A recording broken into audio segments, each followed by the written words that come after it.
మేషరాశి వారు జ్యేష్ఠమాస అమావాస్య శుక్రవారం ఆరుద్ర నక్షత్ర సందర్భంగా ఎలాంటి విధులను పాటించాలో తెలుసుకుందాం. మేషరాశిలో ఏ నక్షత్రాలు వస్తాయనగా అశ్విని నక్షత్రంలోని 4 పాదాలు, భరణి నక్షత్రంలోని 4 పాదాలు, కృతికా నక్షత్రంలోని 1 పాదం కలిపితే మేషరాశి అవ్వడం జరుగుతుంది.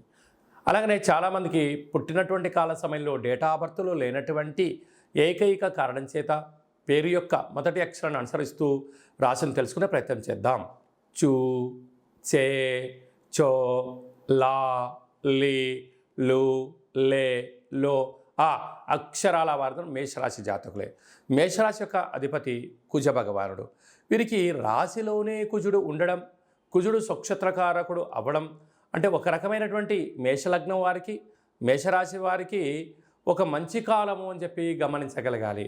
కుజుడు అక్కడ ఉండను, కుజదోషం ఉండినను పెద్దగా మేషరాశి వారికి అది వర్తించదు. కనుక రుణ సమస్యలు తొలగిపోవడం, భూములు క్రయ విక్రయాలు యోగించడం, వృత్తులలో, ఉద్యోగాల్లో, వ్యాపారాల్లో ఉన్నత స్థితికి వెళ్ళాలని మీ యొక్క ఆలోచన ఉండడము, మీరు ఏదైతే ఒక ప్రణాళిక రచించారో ప్రణాళికాబద్ధమైన జీవితాన్ని పొందడంలో క్రమశిక్షణ వలన అద్భుతమైన జీవితం మీకు సొంతం కాబోతుంది. ధన, వాకు, కుటుంబ స్థానంలో వృషభ రాశిలో దేవగురు బృహస్పతి సంచారం చేయడం వల్ల ఆధ్యాత్మికత చింతన, సంపాదించిన కొద్దిపాటి ధనంలో పశువులకు కానీ, పక్షులకు కానీ, పేదవారికి కానీ ఆధ్యాత్మిక తీర్థయాత్రలు చెయ్యాలి అనేటువంటి మీ కోరిక నెరవేరబోతుంది. అలాగా తృతీయంలో ఏడాది తర్వాత మిథున రాశిలో రవి భగవానుడు శుక్ర భగవాన్తో సంచారం చేయడం వలన ఓపిక, పట్టుదల, సహనం, సమన్వయంగా ఉండగలిగితే అన్నదమ్ముల నుంచి, అక్కా చెల్లెల నుంచి, పార్ట్నర్షిప్ వ్యవహార కార్యక్రమాలు వాళ్ళ దగ్గర నుంచి మీకు రావాల్సినటువంటి షేర్లు కానీ, పెట్టుబడులు కానీ ఆదాయంగా వచ్చే అవకాశాలు చాలా అధికంగా ఉంటున్నాయి. కనుక ఇలాంటి కాల సమయంలో మౌనంగా ఉంటూ ప్రతి విషయాన్ని గమనిస్తూ క్షుణ్ణంగా తెలుసుకొని మాట్లాడగలిగితే మీకు చాలా మంచి కాలము అని చెప్పి గమనించగలగాలి.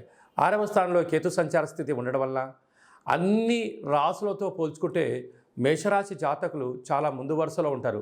ఒక వ్యక్తి మాట్లాడుతున్నప్పుడు అందులో విషయం నిజమెంత, ధర్మం ఎంత, అధర్మం ఎంత, అది వ్యక్తిగతమైన ఆలోచనకు చేస్తున్నాడా, స్వలాభం కోసం మాట్లాడుతున్నారని ముందే ఊహించి చెప్పే శక్తి మేషరాశి వారికి ఉంటుంది. కనుక మీ మనసు ఏం చెప్తే మీరు ఆ మాట వినండి.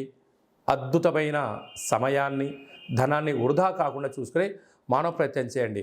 లాభస్థానంలో శని భగవానుడు స్వక్షేత్రకంగా ఉండడం వలన వృత్తులలో, ఉద్యోగాల్లో, వ్యాపారాల్లో ధర్మబద్ధమైన జీవితాన్ని పొందండి. ఉన్నతమైన జీవితానికి స్వాగతం పలకండి. వ్యయంలో రాహు ఉండడం వలన దయచేసి అప్పులు ఇవ్వద్దు, అప్పులు తెచ్చుకోవద్దు. అంతర్గత విషయాలను మూడో వ్యక్తులతో చర్చించవద్దు. అనేక రకాలమైన కార్యక్రమాల్లో అనేక రకాల ఇబ్బందులు పొంచి ఉన్నాయి. తస్మాత్ జాగ్రత్త. ఇలాంటి గ్రహ గమనాలు ఉన్నప్పుడు ఈ యొక్క జ్యేష్ఠమాస అమావాస్య, అందులో విశేషమైనటువంటి శుక్రవారం అంటే శుక్రవారానికి అధిపతి శుక్ర భగవానుడు, లక్ష్మీ అమ్మవారిని పూజ చేస్తూ ఉంటాం.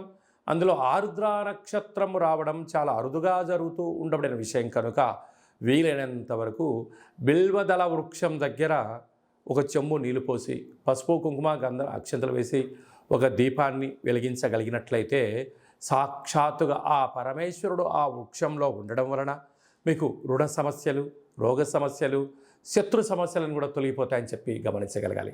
అదే కాకుండా అలాగా హోటల్ వ్యాపారాలు, సాఫ్ట్వేర్ రంగం వారు, వ్యవసాయ సోదరీమణులు, ఇది మనకు వర్షాకాలం అవ్వడం వలన వీలైనంత వరకు వర్షం కానీ, గాలి వీచినప్పుడు కానీ, పాడుబడ్డ భవనాల దగ్గర కానీ, రేకుల షెడ్ కింద కానీ, వృక్షాల కింద ఉండకుండా ప్రయత్నం చేయండి. ఎందుకనగా ఈ సంవత్సరం అధిపతి కూడా రాజు కుజుడే అవ్వడం, ఈ రాశాధిపతి కుజుడే అవ్వడం వలన పిడుగుతో కూడుకున్నటువంటి వాహన ప్రమాదాలు, జలగండాలు కొద్దిపాటి స్వల్పంగా పొంచి ఉన్నాయి. కనుక ఇలాంటి కాల సమయంలో వీలైనంత వరకు ఆరోగ్యాన్ని కాపాడుకునే ప్రయత్నం చేయండి. పిడుగులు పడేటువంటి పరిస్థితి చాలా అధికంగా ఉంటుంది. తస్మాత్ జాగ్రత్త.